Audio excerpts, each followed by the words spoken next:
Zdravo dragi moji, dobrodošli na kanal. Danas ćemo napraviti jednu od najtraženijih, sa pravom mogu da kažem najukusnijih torti, koju sam probala pre, ja mislim, oko 4 godine za Novu godinu i ukus me je oduševio, verujte mi da i dan danas ga pamtim. Međutim, ovo je neka verzija koju ću ja prilagoditi, da kažem da bude brža, jednostavnija i da se ne koristi baš toliko mnogo materijala kao u izvornoj klasičnoj verziji, tako da znate, svi vi koji ste je možda nekada pravili, da znate da je ovo moja verzija. Kao što ste vidjeli na početku, iskoristila sam 5 jaja. Ovo su malo veće, krupnije jaja, veličine L, 5 kašika šećera i dobro sam penasto umutila. Mutite par minuta dok ne posvetli smesa i ne postane penasta. Potom je unutra potrebno da dodate i 3 velike supene kašike brašna. Zatim 2 pune velike supene kašike mlevenih oraha i 1 prepunu kašiku kakao praha. Zapravo se ova kora pravi u potpunosti sa orasima, međutim ja sam željela nekako da recept prilagodim da svima bude dostupan, tako da sam koristila pola-pola. Ja ću dodati jednu ovako veliku kašiku jezgra oraha i 1 čep orahovače, čisto da pojačamo aromu. Dakle, ovo ne morate. Ja jako volim ovu orahovaču da koristim kada pripremam neke kolače i torte sa orasima. Ona mi samo još poveća tu aromu i bude stvarno jako ukusno. I ovo jezgro oraha dodajem tek toliko da kora onako lepo zamiriše u preseku kada ispečete, da se osjeti taj orah. Međutim, to sad ne morate, tako da ja sam zapravo taj čep orahovače balansirala sa tom jednom kašikom koju sam dodala. Dakle, vi to i ne morate, ali eto, ukoliko želite da napravite malo posebnije, onda možete. Ja volim da kupim to jezgro, imate u Lidlu, ne znam da li ima još negde, sviđa mi se što je tako krupno mleveno, pa je baš lepo za kolače. Nosimo u rirnu koja je zagrejana na 180 stepeni, peče se nekih 12 do 15 minuta, pratite, ne smije da se prepeče. Pleh je bio dimenzije 34x22, ali sve ću vam ja napisati u opisu. Ova torta se po ovom delu fila zapravo i zove. U pitanju je kuglica torta ili neki je zovu pikula torta. Kako god, znači radi se o istoj torti, pikula ili kuglica, zovimo je kako god želite. Potrebno je da pomešate 200 g mlevenog keksa i 120 g mlevenih oraha. Međutim, ja sam koristila 100 g mlevenih oraha, ovako sitno mlevenih, a dodala sam tu još 2 kašike krupno mlevenih, da bih opet dobila taj fini ukus. Jer sam, kao što znate, jako veliki ljubitelj svih torti i kolača sa orasima. Ovdje sam uzela da malo sameljem kristal šećera, da napravim da bude šećer u prahu, pa ću jedan deo iskoristiti za ove kuglice. Otprilike 3 do 4 kašike šećera u prahu, zavisi koliko želite da bude slatko. Predlažem da stavite prvo 3 kašike, pa potom da isprobate. Svi mi imamo različite ukuse, ja ne volim da to sad bude preterano slatko.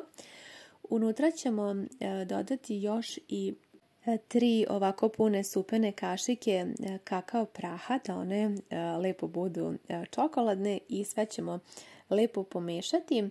Kao što sam rekla, po ovim kuglicama se torta i zove kuglica torta, s tim što se u osnovi recept odnosno ove kuglice pripremaju sa jajima, pa je mnogo komplikovanije, jer je potrebno da kuvate žumance na pari i sve je onda mnogo, proces je dugotrajniji, ja sam želela da ga skratimo. Dodala sam 1 čep orahovače, neizbežno ako pravim kolače sa orasima, i 120 ml mleka. Predlažem da prvo počnete sa 120 ml mleka, pa da dodate eventualno 1 kašiku koliko vam je potrebno, tako bi bilo najbolje. I dodala sam još 70 g putera koji je omekšao na sobnoj temperaturi. I sad počinjemo da mesimo ovu smesu. Meni je bila fantastična, nisam morala da dodajem više mleka. Tako da je meni 120 ml bilo dosta. Vodite računa neka smesa bude malo čvršća jer su zapravo kuglice te koje treba da drže fil, tako da bi bilo bolje da budu malo čvršće, naravno ne preterano. Dakle, neka bude ovako smesa malo čvršća, ne previše mekana jer onda će nam se fil prosto raspasti, a to ne želimo. Ovdje su nam one sada ključne da nam lepo drže kremu. Sve sam to, kao što ste vidjeli, još malo izmesila na dasci i ovdje sam pripremila jednu tacnu koju sam pokrila sa papirom za pečenje kako mi se slučajno kuglice ne bi zalepile. I sada pravimo kuglice. Ja imam kašiku koja je neke srednje veličine i na osnovu nje ću praviti veličine. Nemojte praviti mnogo sitne kuglice, pošto je ovo, da kažem, dosta izdašna torta, ispašće stvarno lepa i velika. Tako da neka i kuglice budu slobodno veće. Ukoliko želite recept sa manje materijala i manje smesa, vi mi pišite, ja vam mogu ostaviti to. Ali ukoliko se već trudite da napravite tortu, mislim da je ovo minimalna količina sastojaka da napravite ipak lepu, veliku tortu već kad trošite vreme, jer za ovu tortu je ipak potrebno neko vreme pripreme. Izradili smo kuglice, ovo je moj najomiljeniji deo kod ove torte i ona je tako specifična po tome i u tom preseku i ukusu da je stvarno mnogo volim i od kad sam je prvi put isprobala, pamtim je i dan danas, ali eto, pokušat ćemo da napravimo bržu verziju. Nakon tačno nekih 13 minuta meni je kora bila gotova, tako da je pokriti i ostavite negdje da se lepo, lagano ohladi dok je ne budemo filovali i ne budemo spremili tortu.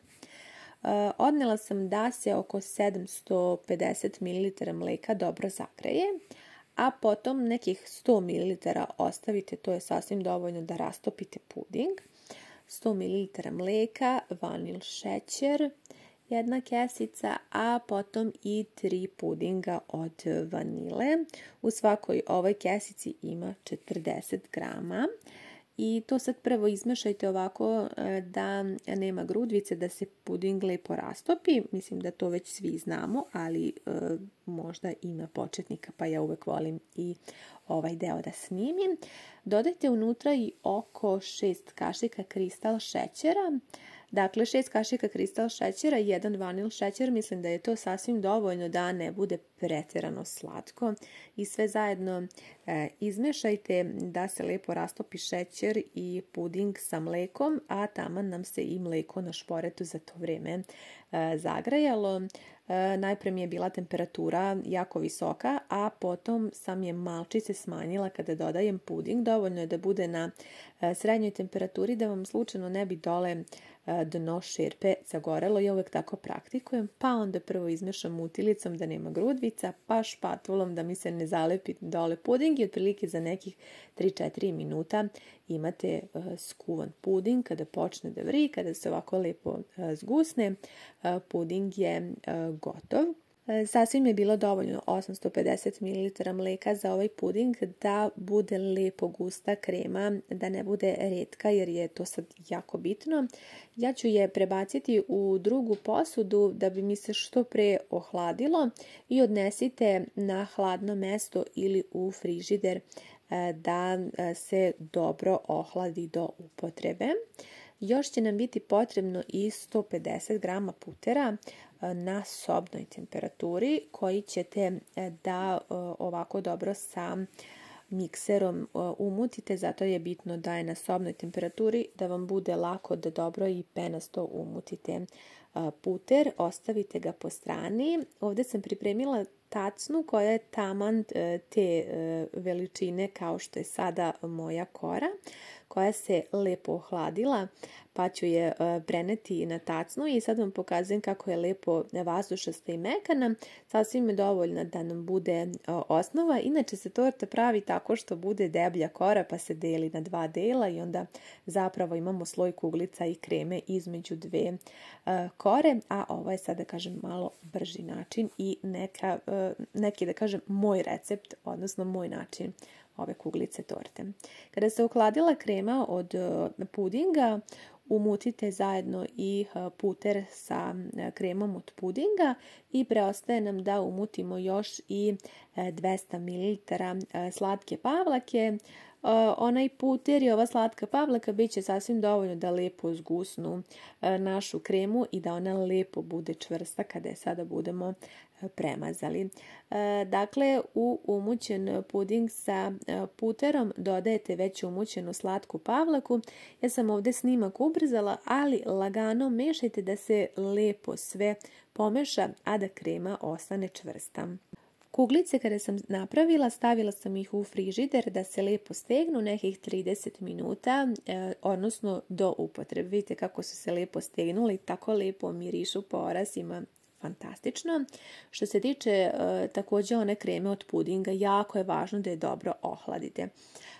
Dakle, ili da pripremite prvo puding pa da stavite u frižider da se lepo ohladi do upotrebe, ili da ostavite minimalno sat vremena, mora skroz da bude hladan puding kada budete ga mutili zajedno sa puterom. To je jako važno da bi vam krema uspela, odnosno da bi vam bila čvrsta. Na koru mažemo polovinu kreme, a zatim ređamo kuglice. Stvarno je fantastična torta i mnogo vam preporučujem da isprobate, posebno ako pravite za neke specijalne trenutke, za neka slavlja, slave, rođendane, za praznike, za Novu godinu, stvarno za neke onako posebne trenutke je jako, jako lepa i ne znam da li ste je probali. Eto, ja sam imala priliku pre 4 godine i od tada je pamtim taj njen ukus. I taj njen specifičan presek, onako kada presečete imate te kuglice, stvarno je božanstvena i moja topla preporuka. A eto, ovo je neki moj način da probate da napravite brže. Vi ukoliko želite možete slobodno da ukucate da pogledate kako ide recept prave pikula kuglice torte. Mnogo je teže za napraviti, a ovo je po meni jednostavnije.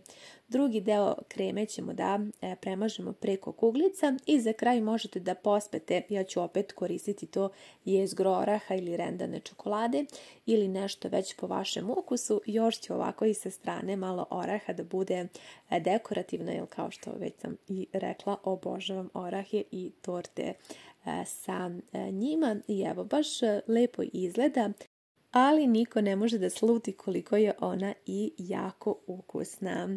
Bitno je da se ohladi u frižideru, tako da ćemo je sada odneti na par sati na hlađenje, a ne bi bilo loše tokom noći, zavisi koliko imate vremena.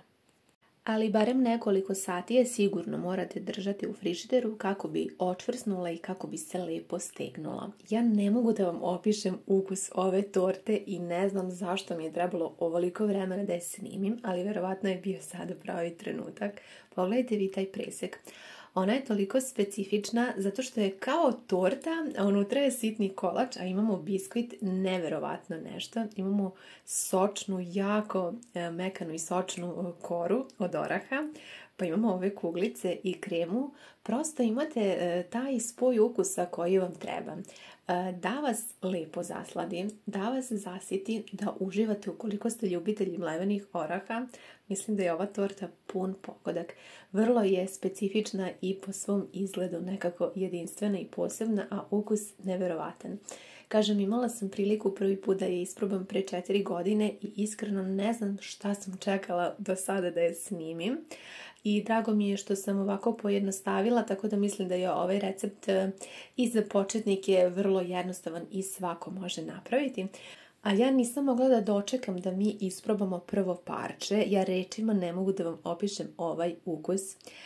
Vredi svakog sekunda truda. Sviđa vam, sigurna sam, tražiti recept ako nisu do sada probali, ali repete. Tako da obavezno isprobajte, javite mi utiske i ljubim vas sve puno.